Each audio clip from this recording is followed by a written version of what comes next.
Howdy again. It's Saturday evening. For some, you may be getting ready to go to some service somewhere, and for many, you may well be planning on being at home tomorrow like you've been at home much of this week. Obviously, we all need to make the best, most responsible choices that we can in the present context.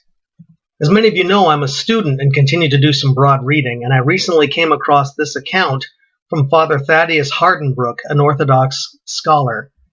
In the 11th century, the Muslim Caliph al-Hakim decreed the closure of all churches in Egypt for 9 years. It was a time of great distress for all Christians.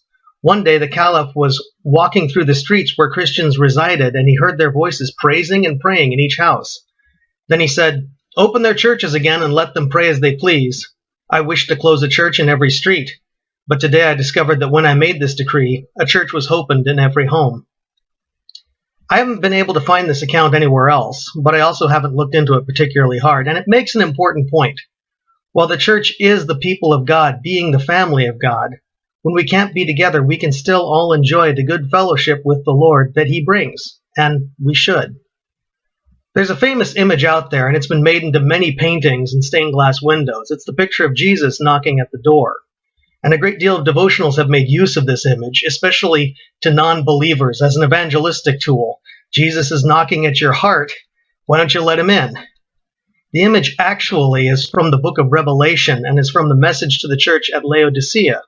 That church was neither hot nor cold, but was being called back to a more serious, on-fire relationship with Jesus, not this lukewarm stuff. Now, whether or not you're lukewarm in your own heart or your faith, and I pray you're not, my point is that Jesus' words, "I stand at the door and knock. If anyone hears my voice and opens the door, I will come in and eat with him and he with me." That message wasn't given to unbelievers. That message was given to His church. It's an invitation to spend time with Him, sort of renewed fellowship with the Lord. Whether you end up at a service tomorrow or at home, worship the Lord.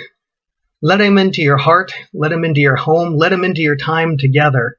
Set aside time for family prayers, maybe some Bible study, some worshipful music.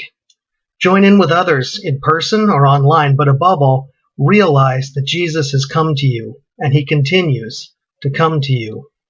And with Him coming to you, you're not alone.